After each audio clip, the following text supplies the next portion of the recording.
Hello friends, welcome to सफलता मंत्र। दोस्तों, यूपी टेट स्पेशल क्लासेस में फिर से आप सभी लोगों का बहुत बहुत स्वागत करते हैं। और दोस्तों, आपकी ये लगातार क्लासेस जो कि आपके यूपी टेट में 90 प्लस की लगातार तैयारी करा रहे हैं, उनको जरूर देखते रहिएगा। आज की आपकी बाल विकास की एकदम कह सकते हैं हम लोग रामबाण क्लास है। इसमें बिल्कुल चुनिंदा आपको 300 प्रश्नों की मैराथन क्लासेस, सभी वन लाइनर क्वेश्चन है। हालांकि क्वेश्चन हम आपको पहले भी करा चुके हैं, लेकिन ये अंतिम समय है। इसमें रिवीजन और इन क्लासेस का होना बहुत ही जरूरी होता है। तो ये क्वेश्चन एक बार आप लोग जरूर एंड तक देखिएगा, रिवाइज करते रहिएगा। कम से कम समय में अधिक से अधिक क्वेश्चन कवर करेंगे। आज की वीडियो में जितने भी क्वेश्चंस कवर होते हैं उनको करते रहेंगे, बाकी आगे के क्वेश्चंस को इसी प्रकार से आगे बढ़ाते रहेंगे। और काफी लोग ऑब्जेक्टिव क्वेश्चंस के लिए कह रहे थे, तो आपको बताना चाहेंगे दोस्तों, ऑब्जेक्टिव क्वेश्चंस की एक पूरी सीरीज तैयार हो रही है।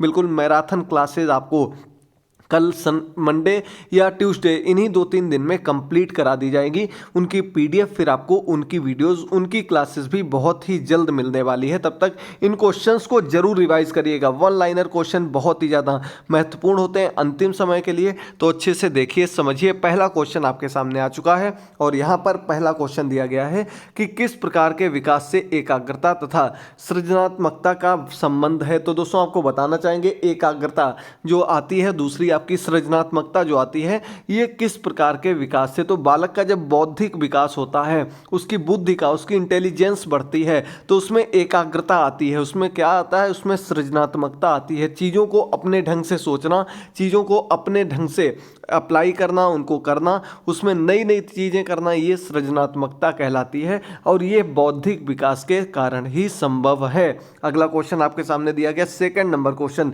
प्रतिभाशाली बच्चों की पहचान की विधियां कौन कौन सी हैं। तो दोस्तों, आपको पता होगा, बुद्धि लब्धि परीक्षण कराए जाते हैं, इसके अलावा आपके व्यक्तित्व के परीक्षण होते हैं। और जब हम प्रतिभाशाली बालक जो हैं उनकी पहचान करना चाहते हैं, किसी भी प्रकार के बालक की जो हम पहचान करना चाहते हैं, तो अवलोकन विधि हो गई, बुद्धि परीक्षण हो गया और व्यक्तित्व परीक्षण हो गए। कुछ विधियां होती हैं, इनके अंतर्गत भी अलग अलग विधियां होती हैं। अलग अलग मनोवैज्ञानिकों ने अपने अलग अलग परीक्षण कराए हैं, जो कि अलग अलग रूप में बच्चों पर या बड़े लोगों पर अप्लाई किए जाते हैं। वो आपको आगे की क्लासेस में समझने को मिलेगा। अगला क्वेश्चन थर्ड नंबर दिया गया कि मनोविज्ञान प्रारंभ में किस विषय का अंग था।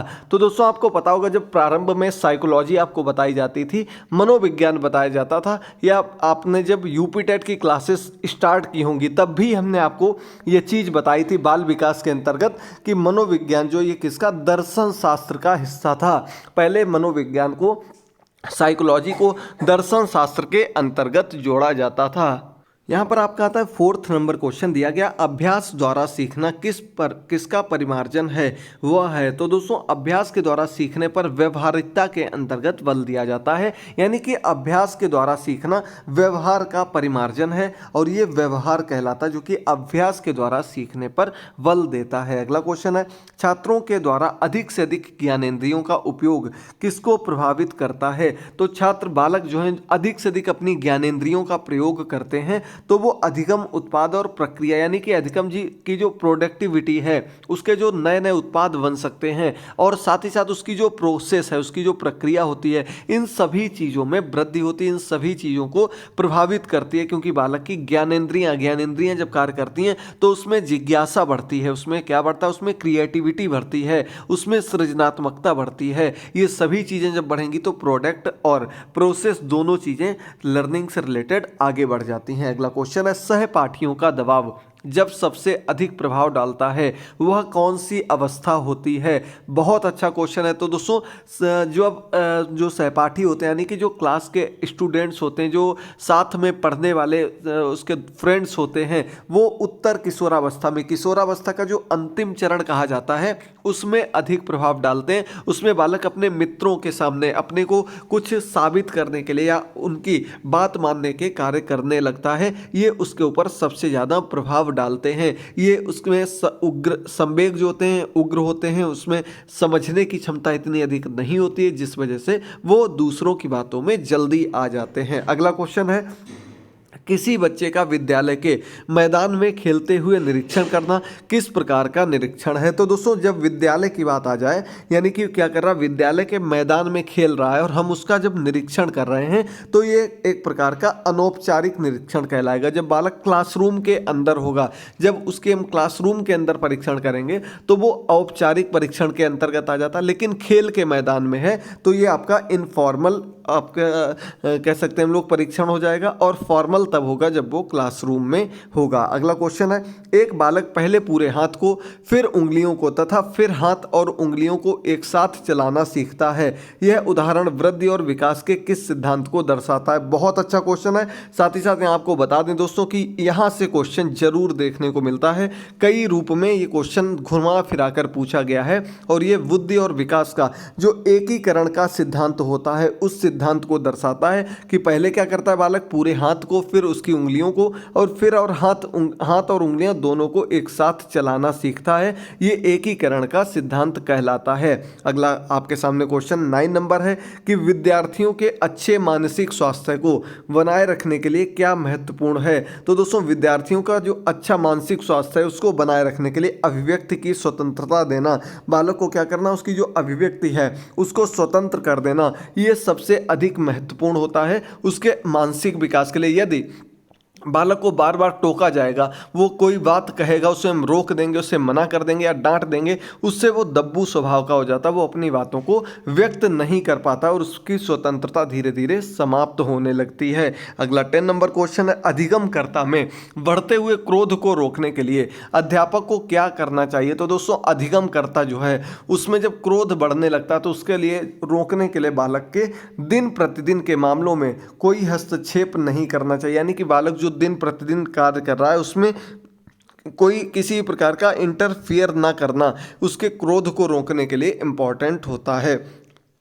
अन्य तरीकों से उसको समझाया जा सकता है, उसको बताया जा सकता है, लेकिन रोक टोक करना इस उम्र में सही नहीं होता है। अगला 11 नंबर क्वेश्चन है कि 16 वर्षीय नीरज अपने आप में पृथक स्वनियंत्रित व्यक्ति की भावना को विकसित करने का प्रयास कर रहा है। वह विकसित कर रहा है, किस चीज़ को विकसित कर रहा है, तो इस चीज़ को हम स्वायत्तता के नाम से जानते हैं, यानी कि अपने ऊपर बल देना, स्वायत्तता को विकसित कर रहा है। क्या कर रहा है, अपने आप को स्वयं पृथक करते हुए स्वनियंत्रित व्यक्ति की भावना को स्वायत्तता कहते हैं। अगला क्वेश्चन दिया गया 12 नंबर, रचनात्मक उत्तरों के लिए क्या होना चाहिए। तो दोस्तों मुक्त उत्तरीय प्रश्न कौन से होते हैं, तो आपको बताना चाहेंगे जिनका कोई एक्यूरेट एक आंसर ना हो। मुक्त वाले प्रश्न आपके होते हैं जिनके कई प्रकार से कई अलग अलग उत्तर हों जो कि सभी सही माने जाएं, यानी कि अपनी सृजनात्मकता का, अपनी क्रिएटिविटी का प्रयोग करते हुए भी बालक इन प्रश्नों के उत्तर दे सकते हैं। ये आपके रचनात्मक उत्तर वाले प्रश्न कहलाते हैं। अगला क्वेश्चन देखिए क्या दिया गया है, स्टेनले हॉल के अनुसार अधिक तनाव एवं तूफान की अवस्था कौन सी होती है। बहुत अच्छा, यूपी टेट में 3 से 4 बार ये क्वेश्चन पूछा गया है। तो किशोरावस्था को इन्होंने अधिक तनाव और तूफान की अवस्था बताया है। किसने बताया है, स्टेनले हॉल का कथन है, काफ़ी महत्वपूर्ण है, फिर से पूछा जा सकता है, तो फिर से आप लोग इस कथन को जरूर याद कर लीजिएगा। 14 नंबर क्वेश्चन आपके सामने दिया गया है। 14 नंबर क्वेश्चन है कि बच्चों की झूठ बोलने की आदत को सुधार सकते हैं। किस आधार पर हम उनकी इस आदत को सुधार सकते हैं कि सच बोलने वाले बालकों को हम कोई पारितोषिक दें, यानी कि कोई ना कोई उपहार दें, चाहे वो एक प्रकार से प्रशंसा हो सकती है, कोई फिजिकल गिफ्ट भी हो सकता है। इससे बच्चों की झूठ बोलने की आदत समाप्त हो जाएगी धीरे धीरे। अगला क्वेश्चन है, थॉर्नडाइक का कौन सा नियम सीखने में पुरस्कार एवं दंड के महत्व को बताता है। तो दोस्तों थॉर्नडाइक ने जो अपने नियम बताए थे उनमें जो इनका प्रभाव का नियम था, जो प्रभाव का नियम थॉर्नडाइक ने दिया था, इसके अंतर्गत इन्होंने पुरस्कार एवं दंड के महत्व को बताया है, जो कि इंपॉर्टेंट हो जाता, काफी महत्वपूर्ण हो जाता। थॉर्नडाइक से कम 2 से 3 क्वेश्चन जरूर बनेंगे। इससे रिलेटेड अलग से क्वेश्चंस तैयार हो रहे हैं, अलग से पॉइंट बाय पॉइंट भी बहुत ही अच्छे पॉइंट आपके लिए अलग अलग बुक्स से छांट कर रखे गए हैं, जो कि आपके एग्जाम में आ सकते हैं, वो भी बहुत ही जल्द आपको प्रोवाइड करने वाले हैं। अगला क्वेश्चन है, कौन सा कारक बालक के व्यक्तित्व विकास को प्रभावित करता है।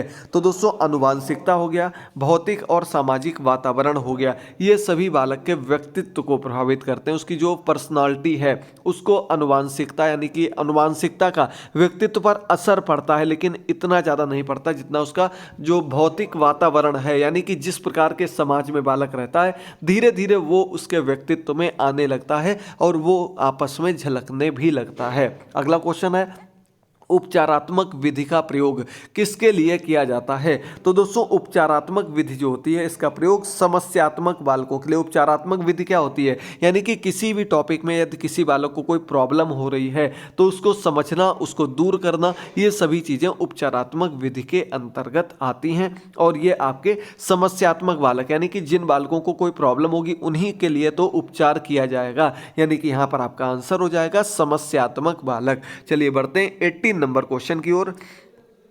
एक बालक की संज्ञानात्मक शक्तियां जैसे कल्पना शक्ति, निर्णय लेने की क्षमता आदि का संबंध है बालक के किससे संबंध होता है। तो सीधी सी बात है संज्ञानात्मक विकास यानी कि बुद्धि से संबंधित बात कर रहे हैं, बौद्धिक विकास की बात कर रहे हैं जो कि मस्तिष्क से संबंधित होती है, यानी कि मानसिक विकास। बालक के मानसिक विकास से इन चीज़ों का सीधा सीधा संबंध होता है। उसकी जो इमेजिनेशन पावर है, उसकी क्रिएटिविटी है, उसकी जो कह सकते हैं हम लोग निर्णय लेने की क्षमता है, जो उसकी दूसरे के सामने कैसे निर्णय लिए जाए, परिस्थितियों से कैसे निपटा जाए, सभी चीजें मानसिक विकास, बौद्धिक विकास या संज्ञानात्मक विकास के अंतर्गत आती हैं। 19 नंबर क्वेश्चन है निचली कक्षाओं में शिक्षण की खेल विधि किस पर आधारित होती है।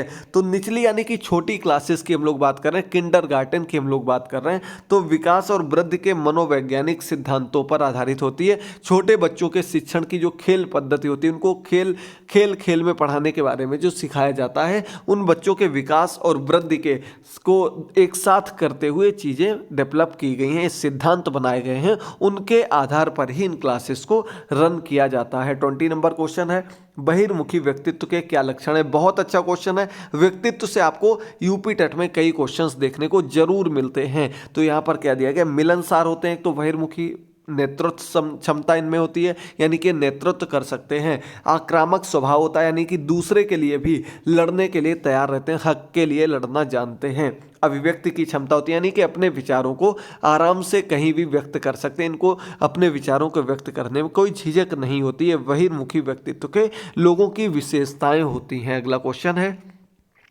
अभिव्यक्ति की विशेषता।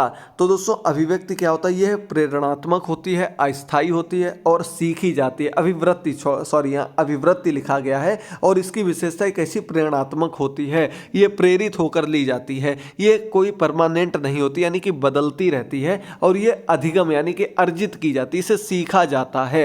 अगला क्वेश्चन है सीखने पर प्रभाव डालने वाले प्रमुख कारक कौन कौन से होते हैं। तो ऐसे कारक जो सीखने पर प्रभाव डालते हैं उसमें आपका थकान हो गया, आयु हो गया, रोग, स्मरण क्षमता, बौद्धिक क्षमता, ये सभी चीजें ऐसी होती हैं जो अधिगम को प्रभावित करती हैं, जो बालक के सीखने को किसी ना किसी रूप में किसी ना किसी तरीके से क्या करती हैं, प्रभावित करती हैं या उसकी गति को धीमा कर देती हैं।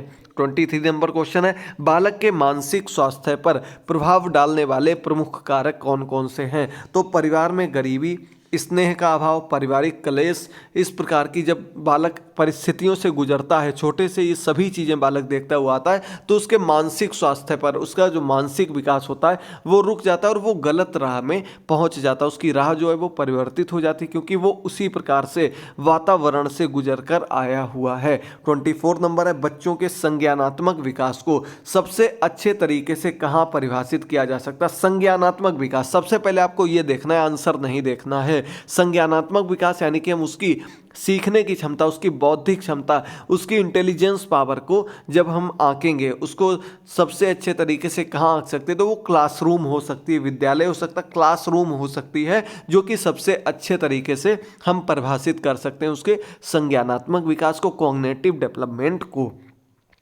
अगला क्वेश्चन है बुद्धि लब्धि संबंधी विशेषताएं हैं। तो बुद्धि लब्धि विशेषताएं कह सकते हैं या उसके प्रकार, प्रतिभाशाली होते हैं, तो बुद्धिमान होते हैं, मंद बुद्धि होते हैं, अल्प बुद्धि या फिर जड़ बुद्धि, ये सभी बुद्धि लब्धि के अलग अलग स्तर पर आने वाले प्रकार होते हैं। कि किस बालक की कितनी आईक्यू है, वो जड़ बुद्धि से बिलोंग करता, अल्प बुद्धि से, मंद बुद्धि से, बुद्धिमान है या फिर प्रतिभाशाली है या फिर उत्कृष्ट है, ये सभी उसके आईक्यू के माध्यम से हम दर्शा सकते हैं।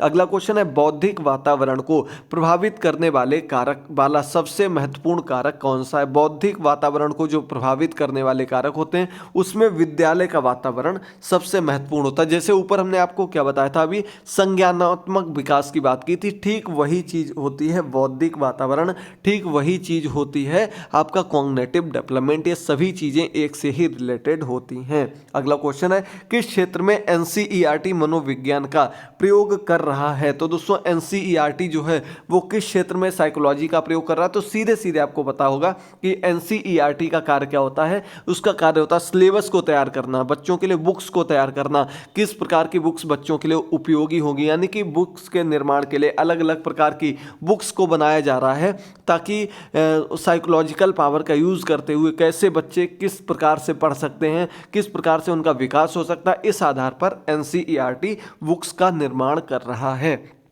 अगला क्वेश्चन है, किसी बालक की मनोगत्यात्मक गतिविधि क्या है?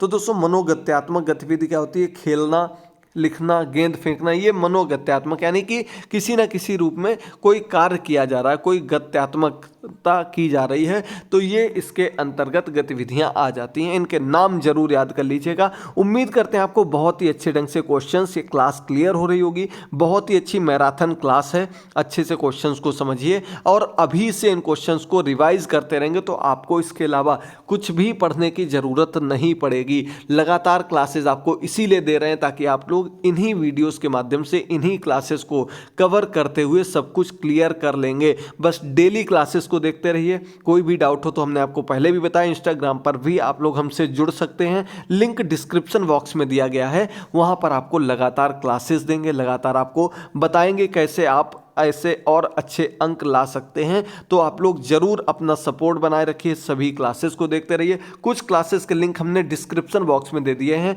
उनको भी जरूर देख लीजिएगा। प्रीवियस ईयर क्वेश्चन के हम पहले भी वीडियोस ला चुके हैं, उनके लिंक भी डिस्क्रिप्शन बॉक्स में और कमेंट बॉक्स में पिंड कमेंट में आपको देखने को मिल जाएंगे। 29 नंबर क्वेश्चन है, पियाजे के अनुसार विकास की प्रथम अवस्था, जन्म से जो 2 वर्ष की अवस्था होती में बच्चा अधिक उपयुक्त प्रकार से जिसके द्वारा सीखता है वह क्या है? तो प्रथम अवस्था जो पियाजे ने बताई थी, जन्म से 2 वर्ष तक की अवस्था, इसके अंतर्गत जिसे हम किस रूप में जानते हैं, आपको नाम पता होना बहुत ही जरूरी है। ये इंद्रिय गामक या इंद्रिय जनित अवस्था के रूप में जानते हैं। तो आप लोग नाम से ही समझ सकते हैं कि इसमें बालक इंद्रियों के प्रयोग के द्वारा सीखता है, अपनी इंद्रियों को अर्जित करता है, इंद्रियों के द्वारा सीखने पर बल देता है, इंद्रियों को चलाना प्रारंभ कर देता है और ये आपका प्रथम अवस्था कहलाती है जीन पियाजे के संज्ञानात्मक विकास के अंतर्गत। जीन पियाजे थॉर्नडाइक, हमने आपको जब पहली स्ट्रेटजी की वीडियो बताई थी उसमें ही कह दिया था आपको रट लेना है बिल्कुल। आपके यूपी के एग्जाम में अगर बाल मनोविज्ञान अगर आपका इस प्रकार के सिद्धांत आएंगे तो निश्चित मानिए ये कुछ टॉपिक ऐसे हैं जहां से 100% आपको क्वेश्चंस देखने को मिलेंगे। 30 नंबर क्वेश्चन है कि कक्षा 3 के विद्यार्थियों के लिए शिक्षण का सबसे अच्छा तरीका कौन सा होता है? तो क्लास 3 के बालक हैं और उन्हें सृजनात्मकता क्रियाकलाप के माध्यम से, यानी कि उनके खुद के दिमाग को जोर देकर कुछ ऐसे क्वेश्चंस पूछे जाएं, कुछ ऐसे उनसे क्रियाकलाप कराए जाएं, प्रोजेक्ट वर्क कराए जाएं ताकि वो अपनी बुद्धि का विकास करते हुए खुद उनके आंसर अपनी मानसिक क्षमता के आधार पर नए नए तरीकों से सीखकर लिखना प्रारंभ करें, सृजनात्मकता का प्रयोग करते हुए करें। ये क्लास 3 के बालकों की बुद्धि को विकसित करने के लिए सबसे अच्छा तरीका कह सकते हैं। 31 नंबर क्वेश्चन है, केस अध्ययन किस प्रकार की विधि है? केस स्टडी के रूप में भी इसको जानते हैं और ये एक प्रकार की वैज्ञानिक विधि होती है। आपको पता होगा केस स्टडी क्या होता है। जब आप कोई बड़ा कोर्स करते हैं, पीएचडी वगैरह करते हैं, उसमें केस स्टडी कराई जाती है, यानी कि किसी भी चीज़ को, किसी एक टॉपिक को लेकर बहुत ही डीप में उसकी सभी चीज़ें, जितने भी उसके अंतर्गत चीज़ें आती हैं उनको पढ़ना, उनके बारे में पूरा कह सकते हैं हम लोग अंदर तक की जानकारी अर्जित करना और उससे जो निष्कर्ष निकलते हैं वो सभी चीज़ें तैयार करना, केस केस स्टडी कहलाता है। 32 नंबर क्वेश्चन है, शिक्षा मनोविज्ञान की क्या एक सीमा है। शिक्षा मनोविज्ञान की हम लोग बात कर रहे हैं और इसके अंतर्गत वैयक्तिक विभिन्नताओं की समस्या। जब शिक्षा मनोविज्ञान की बात आ जाती है तो वहाँ पर व्यक्तिगत भिन्नता नहीं कर सकते, यानी कि जो कुछ भी हम तैयार करेंगे, जो कुछ भी हम करेंगे वो एक पूरे वर्ग के लिए होगा, ना कि हम उसको डिफरेंशिएट नहीं कर सकते प्रत्येक बालक के लिए, प्रत्येक व्यक्ति के लिए अलग अलग रूप में। ये शिक्षा मनोविज्ञान की एक समस्या के रूप में जाना जाता है, एक प्रमुख समस्या के रूप में जाना जाता है। अगला क्वेश्चन है, कोहल वर्ग के अनुसार वह स्तर जिसमें बालक की नैतिकता दंड के भय से नियंत्रित रहती है। कोहल वर्ग ने भी अपना सिद्धांत दिया था और इसके अंतर्गत इन्होंने क्या बताया था कि बालक की जो नैतिकता है वो दंड के भय से, वो अपनी नैतिकता किस लिए दिखाता है, दंड के भय से, कि उसकी मार ना पड़ जाए, उसकी डांट ना पड़ जाए, ये उसकी पूर्व नैतिक अवस्था के अंतर्गत होती है। इन्होंने भी अलग अलग अवस्थाएं बताई थी, अलग अलग अवस्थाओं के अंतर्गत कुछ इन्होंने अलग अलग चरण भी बताए थे। वो सभी चीज़ें आपको बहुत ही जल्द मिलने वाली हैं। अगला क्वेश्चन है, पियाजे के जो चरण थे, 4 चरण थे उनके संज्ञानात्मक विकास के अंतर्गत वो कौन कौन से थे। अभी हमने आपको एक के बारे में ऊपर बताया था, अब चारों चरण को यहाँ से आप लोग समझ सकते हैं। पहला है आपका इंद्रिय गामक अवस्था, जन्म से लेकर के 2 वर्ष तक की अवस्था आपकी इंद्रिय गामक या इंद्रिय जनित अवस्था के रूप में जानी जाती है। सेकंड नंबर पर आपकी पूर्व संक्रियात्मक अवस्था कहलाती है, जो कि जन्म 2 वर्ष से लेकर के 7 वर्ष तक की अवस्था होती है, पूर्व संक्रियात्मक अवस्था। इसके बाद अमूर्त संक्रियात्मक अवस्था कहलाती है, जो 7 वर्ष से 11 वर्ष तक की अवस्था होती है। ज़्यादा डीप में अभी नहीं बताएंगे क्योंकि अलग से आपके जितने भी सिद्धांत हैं उनकी पूरी वीडियो आपको अलग से देखने को मिलेगी, जिसमें हम पॉइंट बाई पॉइंट ये सभी चीजें आपको क्लियर कर देंगे।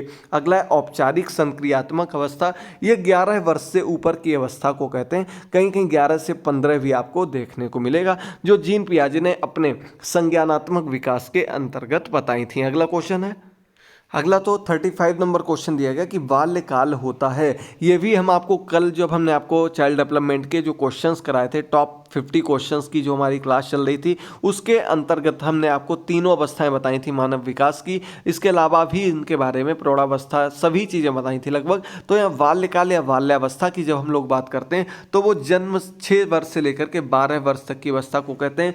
0 से यानी कि जन्म से लेकर के 5 वर्ष की आपकी अवस्था शैशवावस्था कहलाती, फिर बाल्यावस्था, और 12 से लेकर के या 13 से लेकर के 18 वर्ष की अवस्था जो होती है वो किशोरावस्था के अंतर्गत आती है। आपको बिल्कुल क्लियर हो गया होगा। अगला क्वेश्चन दिया गया है कि विद्यार्थियों को विद्यालय में खेल क्यों खेलने चाहिए। विद्यार्थी जो होते हैं, छात्र जो होते हैं, वो विद्यालय में खेल खेलते हैं किस लिए, तो उनमें सहयोग की भावना का विकास होता है, वो आपस में एक दूसरे के सहयोग की बात करते हैं, उनका शारीरिक संतुलन बना रहता है। ये सभी चीज़ें यानी कि बालक का एक प्रकार से कह सकते हैं हम लोग, एक तो संवेगात्मक विकास होता है, उसका शारीरिक विकास होता है, इसके अलावा व्यवहारिक रूप से भी समाज से वह अपने दोस्तों से जुड़ जाता है। अगला क्वेश्चन है, एक बालक कक्षा में सीखे गए गणित का प्रयोग किसी अन्य विषय के प्रश्नों को हल करने में करता है। बहुत अच्छा क्वेश्चन है, यह क्या कहलाता है।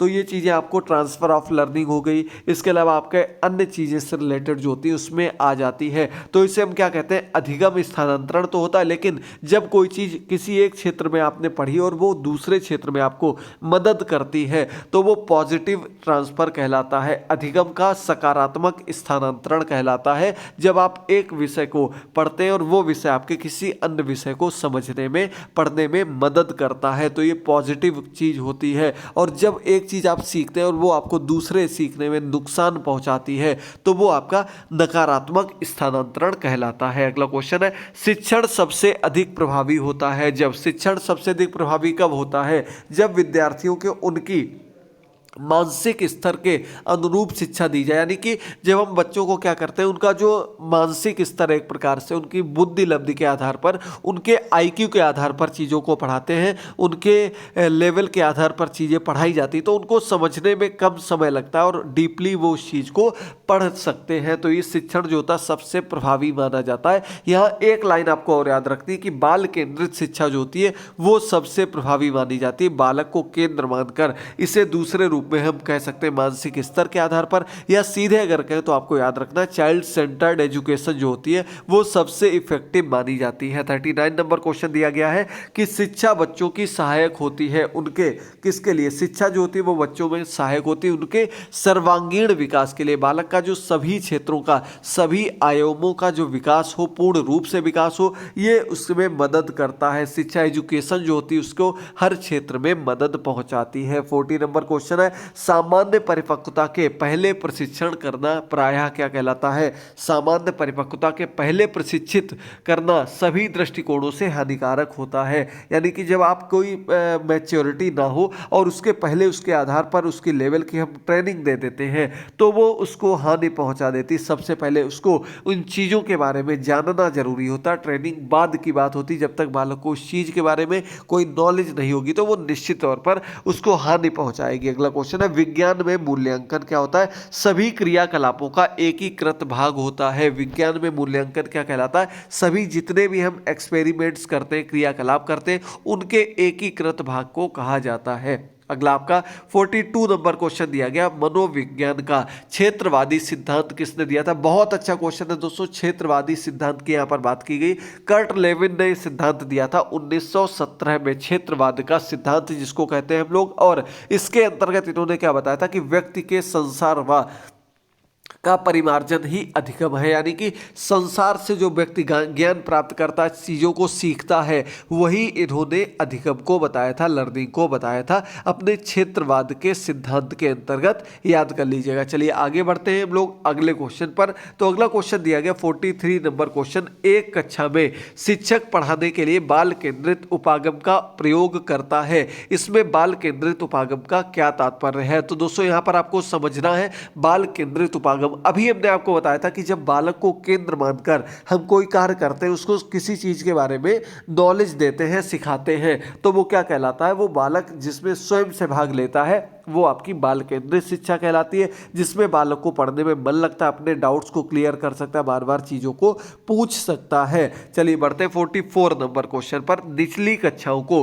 पढ़ाते समय एक शिक्षक को प्राथमिकता देनी चाहिए किस पर। जब हम निचली क्लास में पढ़ाते हैं तो बालकों को रोचक रूप से ऐसी शिक्षण कार्य करानी चाहिए जो रोचक हो, जो बालकों को पढ़ने में मजेदार लगे, वो उन चीजों से कुछ सीख सके। यानी कि कहानियों के माध्यम से, कथन के माध्यम से पढ़ने पर बल देना चाहिए छोटी क्लास में, बच्चों को याद रखिएगा। चलिए 45 नंबर क्वेश्चन है, पद संवेगात्मक क्रांति किस अवस्था से संबंधित है। यानी कि सबसे अधिक किससे जुड़ा हुआ है। अभी हमने आपको बताया था कि संवेगात्मक, संवेग जो होते हैं वो उग्र कब होते हैं, किशोरावस्था में बालकों के संवेग उग्र होते हैं, इमोशंस पर कंट्रोल करना नहीं आता, क्रोधित हो जाते हैं, आकर्षित हो जाते हैं। ये सभी चीजें कब होती, किशोरावस्था में होती हैं। यानी कि संवेगात्मक क्रांति के रूप में हम किशोरावस्था को जानते हैं। अगला क्वेश्चन है, संवेगात्मक क्रांति का क्या अर्थ है। यानी कि संवेगों में पूर्ण रूप से परिवर्तन, नए संवेगों का प्रतिस्थापन। यानी कि संवेग जो होते कैसे होते हैं, बदल जाते हैं, एकदम से अचानक से संवेगों का बदलना और उनके स्थान नए संवेगों का आ जाना, ये इसके अंतर्गत प्रमुख रूप से होता है। याद कर लीजिएगा। चलिए बढ़ते हैं अगले क्वेश्चन पर। अगला क्वेश्चन क्या दिया गया, जल्दी से देखते रहिए, एक एक चीज को बहुत ही अच्छे से आपको समझना है। उम्मीद करते हैं प्रत्येक चीज आपको क्लियर हो रही होगी। कोई भी डाउट हो तो कमेंट बॉक्स में कमेंट करके आप लोग जरूर पूछ सकते हैं। और साथ ही साथ दोस्तों हमारे साथ इसी प्रकार से सपोर्ट करते रहिए, आप लोग बताते रहिए कैसी क्लासेस आपको लग रही है। अगला क्वेश्चन दिया गया, व्यवहार का संवेगात्मक पहलू किससे संबंधित होता है। तो व्यवहार का जो संवेगात्मक पहलू होता है वो सीखने के मनोवैज्ञानिक पक्ष से संबंधित होता है, साइकोलॉजिकल रूप में जुड़ा हुआ होता है अधिगम से। याद कर लीजिएगा। 48 नंबर क्वेश्चन है, एक व्यक्ति की जीवन में नाम व प्रशंसा कमाने की इच्छा किस प्रकार का अभिप्रेरक है। तो एक व्यक्ति है वो अपने जीवन में क्या करता है, सीखने की या कोई चीज कमाने की इच्छा रखता है, ये आपका आंतरिक अभिप्रेरक कहलाता है। यानी कि इसके लिए हमें बाहर से आपको मोटिवेट करने की जरूरत नहीं पड़ेगी। जब आप किसी को देखते हैं आपको खुद अंदर से चीज लगती है कि हाँ हम अपने जीवन में अपना नाम कमा सके, हमारी प्रशंसा हो। ये चीजें आंतरिक रूप से किसी को भी अभिप्रेरित कर सकती है, आंतरिक अभिप्रेरक कारक के रूप में इसको जाना जाता है। अगला क्वेश्चन है, मानव विकास की वह अवस्था जिसे सुनहरी अवस्था कहते हैं। तो दोस्तों मानव विकास की सुनहरी अवस्था किसको कहा जाता है? बाल्यावस्था को कहा जाता है। अवस्थाओं से रिलेटेड भी आपको लगभग 100-120 पॉइंट बहुत ही जल्द देने वाले और कोशिश कर रहे हैं कि आगे से आपको 3 क्लासेस दें, जल्द से जल्द 3 क्लासेस की भी तैयारी कर रहे हैं। समय की कमी की वजह से और नोट्स अकेले सब कुछ तैयार करना, टाइप करना, उसमें अधिक समय लग जाता है, जिस वजह से सभी चीज़ें आपको प्रॉपर वे में नहीं दे पा रहे हैं। लेकिन जितना कुछ दे रहे हैं एकदम सिलेक्टेड दे रहे हैं ताकि आप लोग आराम से 90+ मार्क्स कवर कर सकते हैं। अपने यूपी टेट के एग्जाम में, सुपर टेट के एग्जाम के बारे में भी अपडेट आप सभी को बहुत ही जल्द सटीक अपडेट देने वाले, इसलिए इसी प्रकार से आप लोग सपोर्ट करते रहिए। और यदि आप लोग नई क्लासेस को देख पा रहे हैं तो सभी हमारी पिछली क्लासेस को पहले जरूर देख लीजिएगा। आगे भी आपको बहुत ही मज़ेदार क्लासेस मिलने वाली हैं। जो लोग पहले से जुड़े हुए हैं उनको पता है निश्चित यहाँ से सिलेक्शन आपका होने वाला है। अगला क्वेश्चन है, संपुष्ट कार्यक्रम जरूरी होता है, इसे हम किस रूप में जानते हैं? संपुष्ट कार्यक्रम जो होता है प्रतिभाशाली बालकों के लिए उनकी क्षमताओं को, उनके लिए अलग से कार्यक्रमों को आयोजित करके उनकी बुद्धि के विकास के लिए और आगे बढ़ाने के लिए चलाए जाते हैं। अगला क्वेश्चन है, इरफान खिलौने तोड़ता है और उसके अवयवों को देखने के लिए उसे अलग अलग करता है, आप क्या करेंगे? इरफान कोई बालक है, वो खिलौनों से खेला और उनको तोड़ दे रहा है। तोड़ने के बाद क्या कर रहा है, यहाँ पढ़ना जरूरी, उसके जो अलग अलग पार्ट्स हैं उनको देखता है और अलग अलग करता जाता है। तो ये जिज्ञासु प्रवृत्ति कहलाती। क्या कहते हैं कि उसकी जिज्ञासु प्रवृत्ति को बढ़ावा देंगे, उसकी ऊर्जा को सही दिशा प्रदान करेंगे। यानी कि डांटना नहीं है उसको, वो क्या कर रहा है, वो चीज़ों को अपने मन में सोच रहा है, समझ रहा है, जिज्ञासा उत्पन्न हो रही कि हम यहाँ पर क्या कर सकते हैं, ये चीज़ किस लिए उपयोगी है। बस हम क्या कर देंगे, उसकी दिशा बदल देंगे। जैसे वो खिलौने तोड़ रहा है, उसके स्थान पर हम ऐसी चीज़ें देंगे ताकि खिलौने भी ना टूटे और उसकी जिज्ञासा विकसित होती रहे। ये चीज़ ज़्यादा महत्वपूर्ण हो जाती है। अगला क्वेश्चन है, एक सिद्धांत के रूप में निर्मितवाद क्या है? अधिगमकर्ता की स्वयं के शब्दों का निर्माण करने की भूमिका पर जोर देना, यह निर्मितवाद कहलाता है। यानी कि अधिगमकर्ता जो वो स्वयं के शब्दों का निर्माण करता है, जो खुद से वो अपने शब्द किसी के प्रति बनाता है, अपने सिद्धांत के प्रति बनाता है, वो आपका निर्मितवाद कहलाता है। 53 नंबर क्वेश्चन पर हम लोग बढ़ चुके हैं। कम से कम समय में आपके अधिक से अधिक क्वेश्चन कराने की पूरी तैयारी रहती, बस आपको थोड़ा डीप में बताना ज़्यादा आवश्यक हो जाता है, क्योंकि इससे आप उस पॉइंट को, उस चीज़ को अच्छे से तुरंत क्लियर कर सकते हैं, जो कि आगे आप कभी नहीं भूलेंगे। निश्चित तौर पर ये गारंटी के साथ हम आपको बता सकते हैं, यदि आप पूरे मन से क्लास को देख रहे हैं तो अभी तक बताए गए 53 क्वेश्चंस को आप कभी गलत नहीं करेंगे। अगला क्वेश्चन दिया गया, बहुबुद्धि सिद्धांत के प्रतिपादक कौन है? बहुबुद्धि सिद्धांत हार्वर्ड गार्डनर ने दिया था। सीटेट में ज़्यादा पूछा जाता है। इसके अलावा सिद्धांत जितने भी बुद्धि से संबंधित हैं वो तो 100% इंपॉर्टेंट हो जाते हैं। ये भी कई बार पूछा गया है। ज़्यादा से ज़्यादा नाम पूछा जाएगा या पूछ दिया जाएगा कि इस प्रकार के कार्य करने वाले लोग किस प्रकार के बुद्धि के अंतर्गत आते हैं। अगला क्वेश्चन है, चिंतन अनिवार्य रूप से एक क्या है? संज्ञानात्मक गतिविधि है। चिंतन कब किया जाता है? हमने आपको कल बुद्धि के बारे में जब बताया था तब हमने कहा था कि जब बालक में बुद्धि का विकास होता तो वो चिंतन की क्षमता बढ़ जाती है, जिज्ञासा प्रवृत्ति बढ़ जाती है, अधिगम क्षमता बढ़ जाती है, सभी चीज़ें बढ़ जाती हैं। यानी कि चिंतन जो वो एक प्रकार की संज्ञानात्मक गतिविधि होती है, किसी चीज़ के प्रति चिंतन करना। अगला क्वेश्चन दिया गया है 55 नंबर क्वेश्चन, जब एक क्षेत्र का अधिगम दूसरे क्षेत्र के अधिगम में सहायता करता है उसे क्या कहते हैं?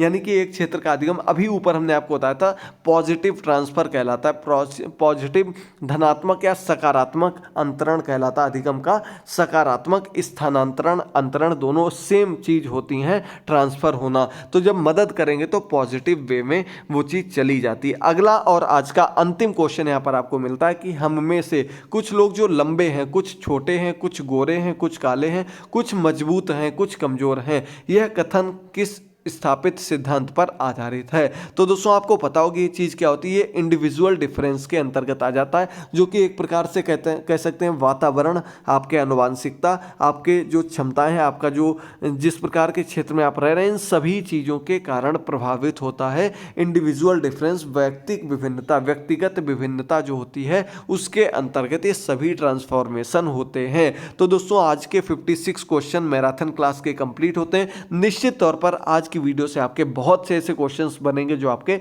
यूपी टेट के एग्जाम में सीधे तौर पर आ सकते हैं। तो आज की क्लास में इतना है। आप तुरंत जाकर के डिस्क्रिप्शन बॉक्स में दिए गए लिंक से हमारी सभी क्लासेस को देख लीजिएगा। एक बार कमेंट करके जरूर बताइएगा आपको क्वेश्चंस कैसे लगे, क्लासेस कैसी लगी। निश्चित तौर पर आपको कुछ ना कुछ जरूर सीखने को मिल रहा होगा। सुबह आपको पर्यावरण के 300 प्रश्नों की मैराथन क्लास के कुछ नए क्वेश्चंस देखने को मिलेंगे। ऑब्जेक्टिव क्वेश्चंस भी बहुत ही जल्द आपको देने वाले हैं। तब तक के लिए जुड़े रहिए, मिलते हैं अगली क्लास में। तब तक के लिए थैंक यू दोस्तों, गुड बाय, टेक केयर।